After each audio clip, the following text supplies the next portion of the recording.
시청자 여러분 안녕하십니까. 작전본부 엑스파일 시간입니다.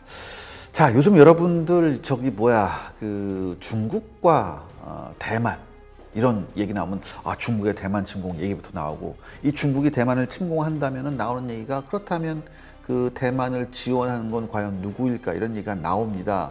특히 요즘에 이제 일본하고 중국하고 이제 설전이 오가면서 이 대만에 대한 얘기가 다시 한번 핫하게 떠오르고 있습니다. 근데요, 여러분 잘 생각해 보면요, 중국이 대만을 이렇게 침공한다라는 시나리오는 굉장히 많은데, 대만은 중국을 어떻게 방어할까, 이런 얘기는 거의 찾아보기 힘들어요. 오늘 제가 이 대만의 얘기를 한번 해드리겠습니다. 즉, 중국이 만약에 대만을 침공한다면 대만은 어떻게 방어하려고 할까? 오늘 이 얘기를 엑스파일에서 한번 알아보겠습니다. 지난 에이펙 정상회담에서 다카이치 사나의 총리가 안 해도 될 말, 제가 봤을 때는 안 해도 될 말이에요. 안 해도 될 말을 했어요. 중국의 인권, 괜히 그러니까 지금 왜 안 해도 될 말이냐면, 서로 처음 만나는 거잖아요. 서로 처음 만나는데 그렇게 얼굴 붉힐 일은 없거든. 사실 정상끼리 그런 일은 거의 없어요. 트럼프가 아닌 이상 그런 게 없는데, 중국의 인권 문제를 얘기하면서 무슨 얘기를 했었냐? 대만 유사시에 우리는 군함을 파견할 수도 있을 것이다라고 하는 얘기를 다카이치 사나의 총리가 해버렸어요. 그러니까 이 이후에 중국이 엄청나게 민감하게 반응했죠. 일본 총리의 목을 치겠다, 이런 말 같지도 않은 그러니까 굉장히 살벌한 얘기가 지금 오가면서, 지금 이 사태가 진정되는 게 아니라 계속해서 양쪽이 지금 에스컬레이트가 되고 있습니다. 그러니까 이런 상황에서 이 대만 문제가 다시 한번 우리가 좀 관심 있게 봐야 되는 그런 얘기거든요. 제가 명쾌하게 결론부터 말씀드리겠습니다. 중국이 대만을 침공한다면 우리 한국군은 어떻게 할 것이냐? 우리 한국군은 절대 병력을 대만에 파견하지 않습니다. 우리가 미국과 한 상호 방위 조약은 뭐냐 하면은, 서로의 영토가 외침으로부터 직접적으로 공격받았을 때예요. 그런데 대만은 우리가 미국하고 했던 상호 방위 조약의 범위 바깥에 있습니다. 따라서 대만이 중국의 공격을 받는다 하더라도 우리는 병력을 파견할 이유가 없습니다. 다만 그렇다면 그럼 우리는 강 건너 불구경인가? 이건 아니죠. 왜냐하면 일단은 대만이 중국으로부터 침공을 받게 되면 미국은 가만히 있을 수 없고요. 어떠한 형태로든 병력을 동원해야 되는데, 미국이 가장 병력을 동원하기 좋은 곳이 바로 주한미군입니다. 즉, 대만이 중국으로부터 침공을 받는다면 가장 먼저 파병되는 부대, 지원하는 부대가 주한미군일 거예요. 그렇다면 주한미군이 빠지게 되겠죠. 바로 여기서부터 문제가 생깁니다. 무슨 문제? 안보 공백이 생기죠. 주한미군이 한반도에서 빠지게 되면 이건 어떻게 보면 북한한테 굉장히 좋은 군사 도발의 기회가 될 수 있습니다. 그렇기 때문에 이 중국의 대만 침공은 사실 남의 일이 아닌 거죠.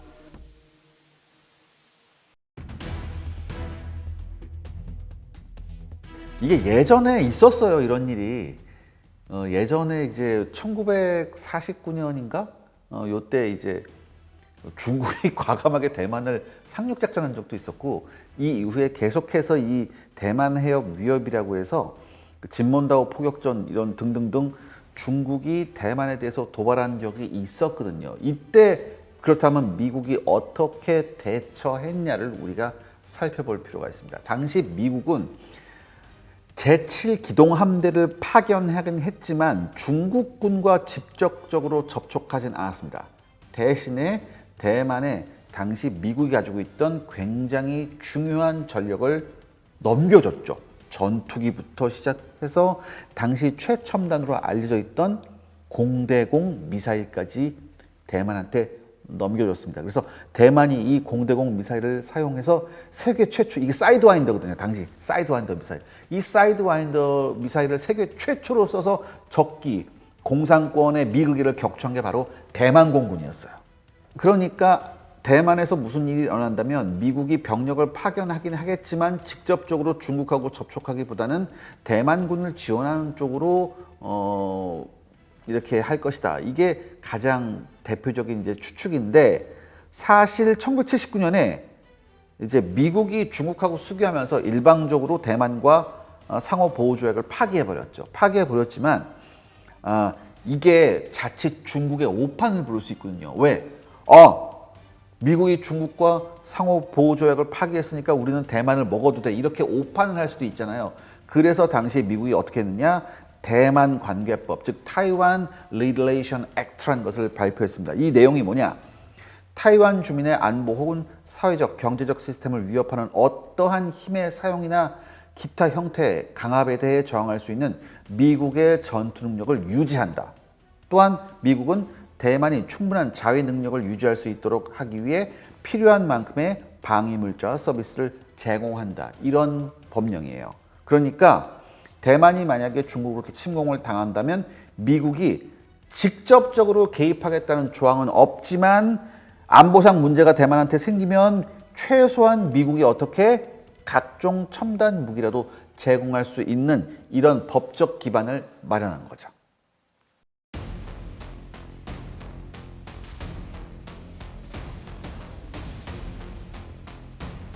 반미 벨트가 움직이기 시작했다. 러시아가 우크라이나를 침공했고, 다음은 누구야? 다음은 중국이 대만을 침공했고, 다음은 누구야? 다음은 북한이 한국에 대한 도발을 한다. 이런 연속적인 시나리오가 많이 돌았었어요. 그런데 대다수의 미국 군사 전문가들은요, 중국이 대규모 군사력을 동원해도 대만 본토에 직접 상륙하는 시나리오는 굉장히 힘들다. 이거예요. 이걸 바꿔서 말할게요. 미국이 이런 걸 한번 시뮬레이션 해봤거든요. 만약에 중국이 아니라 미국이 대만을 점령하려고 한다. 미국이 대만을 점령하고 있을 때 미국은 과연 얼마만큼의 힘을 쏟아부어야 되느냐라고 시뮬레이션을 돌려보니까 굉장히 많은 피해가 나는 거예요, 미국도. 그러니까 미국이 그때 뭐였냐면, 우리가 대만을, 미국 힘으로 대만을 점령할 수 있는데, 할 수는 있는데 어마어마한 대가를 치러야 된다. 쉽게 말해서 미국, 우리도 대만을 점령하는 게 힘들다예요. 결과가 굉장히 힘들다는 거 나왔거든요.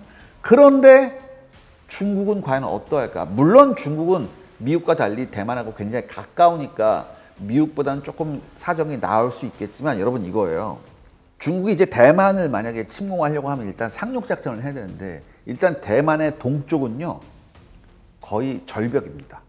중국과 맞닿은 서쪽은 그나마 평지가 있지만 전체가 평지가 아니에요. 여기도 뭐 깎아지른 절벽이 있고, 그나마 중국의 상륙이 가능한 해안은 전체 해안 중에서 12%입니다. 근데 이미 대만이 이걸 알고 있기 때문에 만약에 중국이 무슨 조짐이 보인다면은 이 상륙 가능한 이 12% 해안 앞에다가, 여러분 기뢰라고 아시죠? 바다에 둥둥 떠다니는 지뢰 같은 거, 이거를 쫙 깔아놓는 그런 봉쇄할 계획이 이미 대만이 가지고 있어요. 그 다음에 중요한 건 뭐냐면 여러분들 이거예요. 중국이 대만을 침공하려고 하면 가장 중요한 건, 여러분들 어떤 나라가 전쟁을 결심하려면 두 가지가 필요합니다. 첫 번째 에너지와 두 번째 식량의 100% 자급자족이 가능해야 돼요. 자급자족 혹은 외국으로부터 계속 들여왔을 때 이게 원활하게 돌아가야 되거든요. 근데 중국은 이런 얘기를 합니다. 중국의 에너지 자급률이 86%라고 이렇게 자랑을 해요. 9% 정도면 충분히 중국이 전쟁을 일으킬 수 있지 않을까. 근데 여기에 함정이 있죠. 뭐예요? 이 중국이 에너지 자급률 86%라는 건 이 안에 석유만 있는 게 아니라 수력, 풍력, 태양광 에너지가 다 있는 거예요. 그러니까 재생에너지가 다 있는 거죠. 그러니까 근데 여러분들 전쟁을 재생에너지 가지고 하기 힘듭니다. 쉽게 말씀드릴게요. 전차 움직여야 되는데 전차에다 태양광 패널 딱 달고서 전차 움직이나? 아니면 전차에 풍력 그거 바람개비 딱 해가지고 해요? 아니란 말이에요. 아니 그게 아니란 말이에요. 필연적으로 전쟁하려면 뭐예요? 페트로 에너지가 필요해요. 석유 에너지가 필요한데, 가장 중요한 에너지원인 석유는 중국이 자급률이 29%밖에 안 돼요. 천연가스도 50% 미만입니다. 그렇기 때문에 중국이 중국의 에너지 자금률을 봤을 때 중국이 전쟁을 일으키기는 쉽지가 않다. 또 하나, 중국은 자기들 말로는 식량 자금률이 98%라고 얘기하는데, 중국이 생산하는 식량 생산량을 가지고 이걸 역추적해서 계산하면 전혀 다른 결과가 나옵니다. 계산해 봤더니 76% 정도 중국이 식량 자금률이 있고, 가장 낮게 보는 데는 한 67%까지 내려가요. 참고로 세계 식량 안보지에 있어서 중국의 위치는 한 25위 정도 됩니다. 그러니까 중국으로선 대만을 침공하는 게 쉽지 않고요. 만약에 중국이 대만을 침공한다 하더라도 굉장히 단기간 안에 끝내야 됩니다. 쉽게 말해서 4주 컷 아니에요.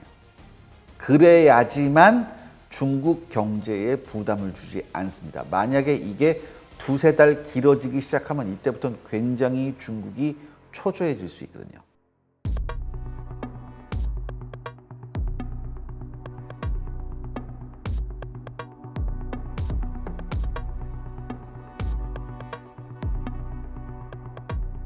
미국이 그렇기 때문에 제가 아까 말씀드렸듯이 대만군의 체질을 강화시키는, 즉 대만군한 게 굉장히 미국의 첨단 무기를 주는 방향으로 좀 가고 있죠. 그래서 예전에는 그 중국 눈치를 보느라고 첨단 무기를 대만에 주는 걸 미국이 꺼렸는데, 이 트럼프 행정부 그리고 바이든 행정부 다시 그리고 트럼프 행정부로 돌아왔잖아요. 요 세 개 행정부의 이걸 그 순환을 거치면서 미국의 정책이 완전히 바뀌었습니다. 첫 번째, 일단은 대만에 미국이 어떤 무기를 제공하느냐. 일단 하푼 대함 미사일이라고 있거든요. 이 하푼 대함 미사일 시스템을 엄청나게 지금 많이 제공하고 있습니다. 이게 하푼이 원래 이제 대함 미사일이 배에서 많이 발사되는 건데, 이것을 지상에서 발사할 수 있는 시스템을 지금 대만에 굉장히 많이 팔았고요. 또 하나, 대수상 레이더가 있습니다. 쉽게 말해서 바다에서 얼마나 많은 적 함이 오는지를 미리 탐지하는 레이더가 있는데, 요것도 이 트럭에 실려 있거든요. 요거 25대를 이미 제공을 했고요. 그다음에 이번 러시아 우크라이나 전쟁에서 히트쳤던 하이마스 다연장 로켓 있죠. 요것도 29대. 그다음에 이 하이마스에서 발사할 수 있는 에이타킴스 전술 탄도 미사일 64발을 이제 제공을 했습니다. 그런데 이거 사실 얼마 안 돼요. 여러분 솔직히 제가 말씀드릴게요. 하이마스 딱 해가지고 하이마스 29대 딸랑? 이거 별로거든요. 사실 대만이 굉장히 원하는 건 뭐예요? 우리 한국군 무기예요. 솔직히 말해서. 하이마스 25대? 아닙니다. 대만군이 지금 속으로 천불 나는 게 뭐냐면, 만약에 우리한테 하이마스 29대가 아니라 한국군의 천무 50대만 있으면 게임 끝난다. 왜? 천무는 일단 능력이 하이마스 2배거든요. 그럼 천무 50대만 있으면, 제가 여러분 천무 시리즈 말씀드렸죠. 천무에 뭐가 있어요? 천무 2.0 뭐죠? 대함 탄도미사일이에요. 대함 탄도미사일이거든요. 한 몇 킬로 안 되잖아. 대포 쏘면 날아가는 거리인데, 만약에 여기 천무에다가 대함 미사일 있고, 그다음에 그 GPS 유도되는 다연장 로켓, 더군다나 우리 거 뭐라고 그랬어요, 여러분들? 제가 말씀드렸죠. 뭐예요? 확산탄이잖아. 확산탄 딱 뿌리는 거. 다 확산탄 금지 지역 때문에 못 만드는데 뭐예요? 우리나라 만들잖아. 왜? 불발률이 0.1%니까 우리가 만든다고. 대만이 생각하는 거죠. 천무만 있으면 웬만큼 될 것 같은데. 아무튼 하이마스 이렇게 됐고, 그 다음에 중요한 게 뭐냐면, 이제 대만은 그동안 미국이 전차를 제공을 안 해줬어요. 그래서 대만이 그동안 예전에 미국한테 수입했던 거를 진짜 마개조 해가지고 사용하고 있다가, 이번에 러시아 우크라이나 전쟁 터지고 난 다음부터 바이든 행정부에서 뭐예요? M1 에이브람스의 최신형 전차 M1A2 전차를 M1A2T라고 해서 대만군에 맞는 사양을 해서 108대를 공급을 했습니다. 그러니까 이 정도도 되는데, 이것도 마찬가지죠. 딸랑 108대? 어머나, 너무해요. 108대가 아니라 180대가 되면 안 될까요? 아니, 360대만 되면 안 될까요? 이걸 누가 공급해 줄 수 있죠? 대만도 여기저기 시뮬레이션 해봅니다. 어디가 나와요? 가장 가깝고 성능도 비슷한데 가격은 절반에 불과한 뭐예요?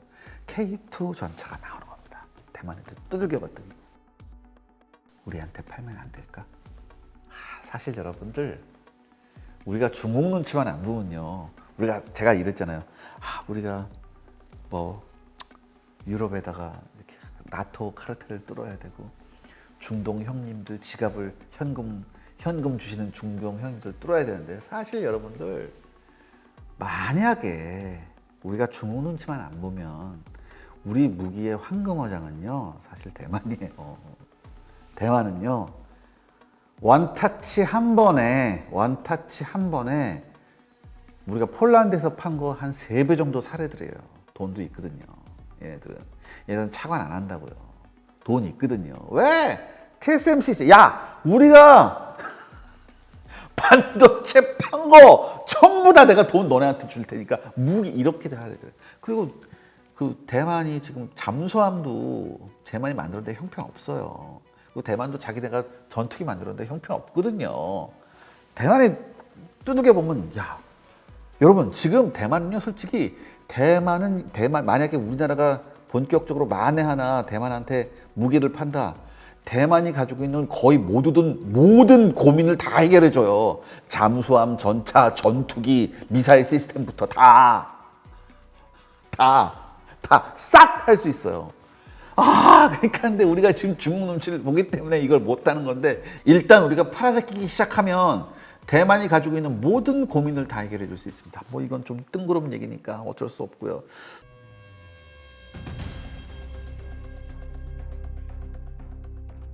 그래도 이제 대만이 어쩔 수 없이 이제 미국제 무기를 들어야 되는데 미국제 패트리엇 포대가 9개가 들어와요. 9개가 들어와서 이 미사일이 264발. 근데 이게 얼마 안 되죠. 사실 근데 대만은 자체적으로 대만이 지대공 미사일을 가지고 있어요. 텐궁이라고. 그래서 요것도 굉장히 많이 지금 배치해 있고 추가로 패트리엇 팩3의 미사일을 650발 정도 더 들여올 겁니다. 근데 이것도 굉장히 비싸죠. 이것도 그렇죠? 비싸죠. 우리 LIG 넥슨이 만든 LSAM. 그다음에 뭐예요? 천궁1, 천궁2. 이름도 똑같아. 천궁으로. 얘네는 천궁을 텐궁이라고 부르거든. 우리 거 똑같아. 그러니까 이거 대만 천궁인데요? 라고 해서 주면 안 되나? 하여튼 이렇게 되면 여러분들 이게 제가 좀 얘기가 좀 약간 삼천포로 샜는데 우리 K방산이 다시 한번 큰 도약을 했어요. 죄송합니다. 갑자기 제가 제가 무력의 눈이 어두워서 자꾸 글로 갔습니다. 얘네가 180km밖에 안 떨어져 있어요. 진본다오 섬은 한 40km 떨어져 있고, 그러니까 포격전도 했지. 그러니까 여러분들 180km밖에 안 떨어져 있기 때문에 둘이 만약에 붙는다라고 하면은 가장 중요한 게 뭐냐? 미사일전이에요. 미사일을 서로 얼마나 많이 쏟아부을 수 있는가 이런 얘기 때 물론 뭐 중국이 가지고 있는 탄도미사일 역량이 어마어마하지만 대만도 만만치 않습니다. 대만은요 하푼급의 성능을 가진 슝펑2 대한미사일하고 마하 3급의 초음속을 자랑하는 슝펑3 대한미사일을 생산해서 지금 배치하고 있어요. 그래서 2026년 내년까지 무려 1000기 이상의 대한미사일을 생산해서 배치할 계획입니다. 그 다음에 여기에 추가해서 미국으로부터 수백 기 이상의 하품 미사일이 들여올 그런 계획이고 만약에 중국과의 갈등이 더 심해지면 수백 기 단위가 아니라 1000기 단위의 하품 미사일이 들어올 가능성도 굉장히 많아요. 그 다음에 이제 에이타킴스가 들어온다고 그랬잖아요. 하이마스가 들어오면서. 근데 이 에이타킴스가 사거리가 300km예요. 그러니까 사거리가 300km이기 때문에 180km 요거는 상당히 우습죠. 그러니까 대만은 뭘 할 수 있냐면 대만 해역에서 중국을 바라보는 중국편 해역에서의 중국 뭐가 있어요? 항구들이 있겠죠. 여기에 대한 공격을 에이타킴스로 할 수 있어요. 항구를 다 때려 부신다는 얘기죠. 그리고 사실 미 국방부가 2016년부터 이 에이타킴스의 대함 공격 모드를 집어넣는다고 발표는 했지만 이렇다 할 계획이 없었는데 뭐가 있어요? 우리나라가 했죠. 천무 2.0을 했잖아. 또 나오네, 1200장. 그 다음에 이거 있어요. 또 미국은 이 에이타킴스의 사거리를 연장하는 계획이 있거든요. 요게 한 사거리가 700km까지 나올 수 있는 이 사거리 연장 계획이 있기 때문에 요게 완성되면은 가장 먼저 누구한테 아마 대만에 아마 줄 가능성이 굉장히 높습니다. 아무튼 만만치 않습니다. 대만도 대량의 대함 미사일과 순항 미사일, 그 다음에 그 에이타킴스 같은 단거리 탄도 미사일을 사용해서 중국 해안을 굉장히 괴롭힐 수 있어요. 대만이 이런 능력이 있습니다, 여러분들. 미국이 예전에 F-16을 팔긴 했었는데 그 이후에 대만한테 항공기를 안 팔았어요. 그래서 프랑스가 한번 미라지 2000을 팔았다가 중국이 으악 하니까 프랑스도 그 이후에는 안 팔았죠. 사실 대만은 여러 루트를 통해서 라파를 좀 팔아주세요. 이런 것도 굉장히 많이 했었고, F-16 최신형을 팔아주세요 이렇게 했는데 다 거절하다가 바이든 정부에 와서 이제 요게 2023년 말이었죠. 요때 무슨 일이 일어났냐? 미국이 대만한테 F-16 개량형을 파는 그런 법안이 통과가 됩니다. 그래서 이제 2023년 연말부터 연차적으로 전달받고 있는데, 이 F-16V 전투기는 사실 F-16의 최신 버전으로 이게 66대를 이제 대만한테 준다고 했는데, 판다고 했는데, 이 F-16V는 그냥 F-16이 아니라요, 여러분들 4.5세대로 업그레이드된 F-16입니다. 그래서 A사 레이더가 탑재되어 있고 장거리 공대공 미사일도 있고 굉장히 무서운 전투기예요. 하지만 중국은 뭐가 있어요? 5세대 스텔스 전투기가 있잖아. 그래서 스텔스 전투기를 F-35A 같은 스텔스 전투기를 사실 팔아야 돼요. 사실 이걸 팔아야 되는데 미국이 이런 최첨단 스텔스 전투기를 팔지 않는 이유가 있습니다. 대만한테. 왜일까? 솔직히 여러분들, 대만군을 미국이 믿을 수가 없어요. 이게 무슨 얘기냐, 여러분들. 대만에 중국 간첩이 굉장히 많아요. 그리고 이 중국 간첩들이 대만군 내부까지 들어와 있어요. 그래서 2023년 12월에 중국으로부터 공작금을 받은 뒤 전쟁이 나면 투항하겠다고 서약한 대만 육군 대령이 체포돼서 징역 7년 6개월을 받았어요. 그 다음에 2024년 7월에는 무슨 일이 있었냐면, 대만이 운영하는 헬리콥터 중에 치누크 헬리콥터가 있어요. 이 치누크 헬리콥터를 어떻게 이제 대만 해협 쪽으로 중국 항공모함이 갈 테니 이 치누크 헬리콥터를 가지고 와서 이 중국 항공모함에서 착륙해라, 이런 지시를 받은. 그래서 요거 할 뻔하다가 직전에 걸린 일도 있었어요. 그러니까 지금 뭐예요? F-35 같은 거를 줬다가는 까딱 잘못하면 뭐예요? 이게 통째로 중국으로 넘어갈 수도 있어요. 그러면 야, F-16 같은 거 주면 안 돼. 그래도 대만군 자체가 완전히 무너지는 걸 볼 수는 없으니까 최소한 F-16 정도는 줘야 돼. 그렇다고 해서 이 F-35 같은 최신 스텔스 전투기는 넘겨줄 수 없다. 이게 지금 대만의 딜레마예요, 여러분들. 그러니까 우리도 마찬가지야, 사실. 대만이 황금호장이라고 생각하지만 우리 거 넘겨줬다가 어느 날 아침에 우리 무기가 저쪽 중국에 갈 수 있어요. 그만큼 대만의 사회 전반에, 군뿐만 아니라 사회 전반에 중국 간첩이 어마어마하게 많아요. 근데 대만은 이렇게 얘기도 해요.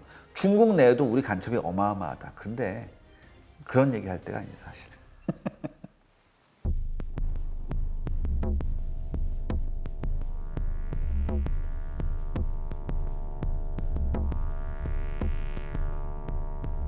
네, 그 전자전이 안 통해요. 그렇기 때문에 이제 새로운 전자전 능력을 수행하기 위해서 미국도 지금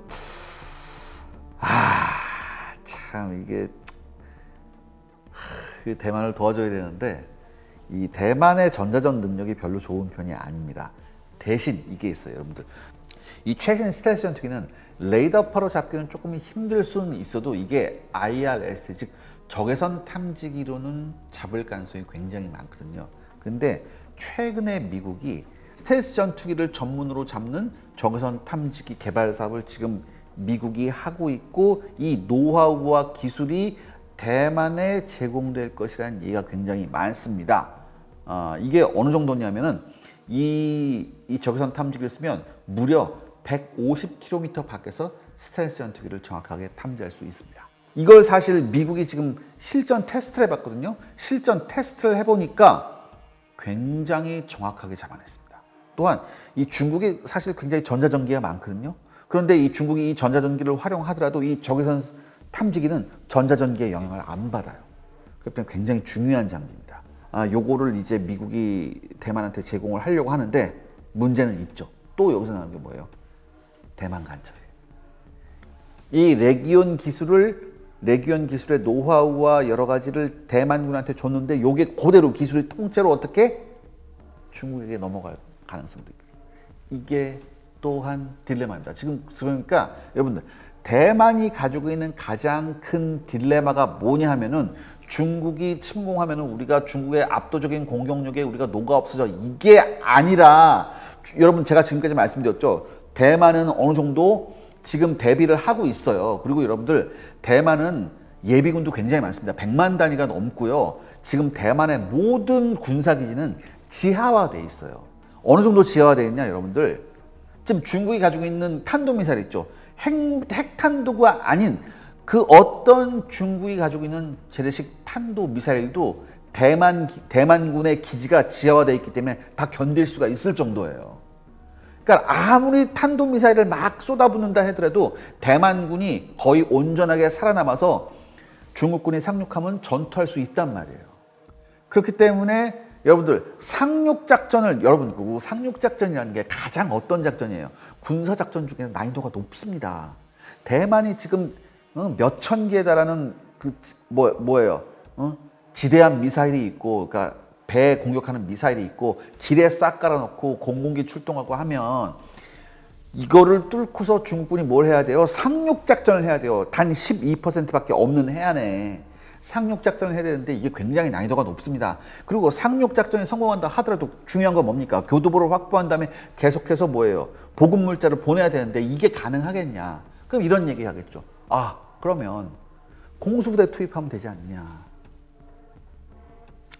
중국이 공수부대가 굉장히 규모가 커요. 그런데 여러분들 공수부대를 투입하더라도 이 공수부대도 뭐예요? 보급을 받아야 될 거 아니에요. 보급을 받아서 싸워야 되는데 이게 또 힘들다고요. 지금 중국이 공중보급을 계속해서 원활히 하면서 이 공수부대한테 지속적으로 보급을 추진할 능력이 중국이 없어요. 그러니까 결국은 뭐예요? 상륙에 성공을 해서 계속해서 보급을 해야 되는데 이 능력이 없다니까 지금 중국이. 그렇기 때문에 제가 뭐라고 했습니까? 둘이 미사일전을 할 가능성이 굉장히 높다. 그런데 제가 뭐라고 했습니까? 대만이 가지고 있는 가장 큰 딜레마는 지금 이런 전력상에 보이는 게 아니라 지금 대만 내부에 사회 각계각층에 너무나 많은 중국 간첩이 있다. 이게 지금 딜레마예요. 이것 때문에 미국이 지금 화끈하게 최첨단 무기를 주려고 해도 망설여지는 거예요. 이게 대만의 딜레마예요. 아무튼 여러분들 이게 이 중국의 대만 침공은 만만치 않습니다. 그런데 여러분들 지금 일본도 지금 대만을 방어하겠다고 지금 이 총리가 나서서 공공하게 얘기하고 있고 이렇게 되면 미국도 스탠스를 달리할 수 있습니다. 그래서요 제가 다음에 기회가 된다면 만약에 중국이 전면적으로 대만을 침공했을 때 미국, 일본, 대만 이 3개국 연합군이 중국을 어떻게 막아내면서 오히려 역공을 할 수 있는지에 대한 얘기도 한번 준비를 해보겠습니다. 여러분 기대해 주세요. 자, 오늘 샤르의 엑스파일은 여기까지입니다. 다음 시간에 좀 더 재밌는 아이템으로 돌아오겠습니다. 감사합니다.